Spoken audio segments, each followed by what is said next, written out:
Hi all, இன்றைக்கி ஒரு breakfast recipe தான் பார்க்க போகிறோம். ஆப்பம் வித் தேங்காய் பால் எப்படி செய்யுதுன்னு பார்க்கலாமா? ஃபஸ்ட்டு மாவு அரைக்கிறதுக்கு 1 கப் பச்சரிசி, 1 கப் புழுங்கல் அரிசி, ஒரு 2 டேபிள் ஸ்பூன் உளுந்து, அப்புறம் 1 டீஸ்பூன் அளவுக்கு வெந்தயம் சேர்த்து நல்லா 4 மணி நேரம் ஊற வச்சுருந்தேன். இப்போ இது மிக்சர் ஜாரில் சேர்த்துக்கலாம். இது கூடவே 1/2 கப் தேங்காய் துருவல், 1/2 கப் வேக வச்ச சாதம், தேவைக்கு தண்ணி சேர்த்து நல்லா மையாக இந்த மாதிரி அரைச்சி எடுத்துக்கோங்க. இது நீங்கள் கிரைண்டர்லேயும் அரைச்சிக்கலாம். இப்போ இது கூட 1 டீஸ்பூன் சர்க்கரை சேர்த்து நல்லா மிக்ஸ் பண்ணி ஒரு 8 மணி நேரத்துக்கு புளிக்க வச்சிடலாம். இப்போ நம்ம தேங்காய் பால் அரைச்சி எடுத்துக்கலாம். அதுக்கு 1 தேங்காய் எடுத்திருக்கேன். அது கூட 2 ஏலக்காய், 2 டேபிள் ஸ்பூன் சர்க்கரை, தேவைக்கு தண்ணி சேர்த்து நல்ல மையாக அரைச்சி எடுத்துக்கலாம். அரைச்சிட்டு இந்த மாதிரி ஃபில்டர் பண்ணி எடுத்துக்கோங்க. ஸோ இந்த மாதிரி தேங்காய் பால் ரெடி ஆகிடுச்சு. மாவும் பார்த்திங்கன்னா நல்லா புளிச்சு வந்திருக்கு. ஸோ இப்போ மாவுக்கு தேவையான உப்பு சேர்த்துக்கலாம்.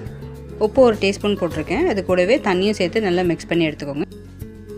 இந்த மாதிரி கன்சிஸ்டன்சிக்கு எடுத்துக்கலாம். இப்போ கடாய் ஆன் பண்ணி எண்ணெய் சேர்த்துட்டு ஒரு 2 கரண்டி மாவு சேர்த்துக்கிறேன். இதை நல்லா சுற்றி விட்டுக்கலாம். இந்த மாவில் பார்த்திங்கன்னா நம்ம சோடா உப்பு எதுவுமே சேர்க்கலை.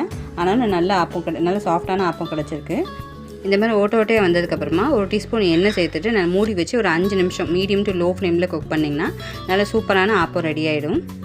பாருங்கள், ஒட்டாமல் நல்லா வந்திருக்கு.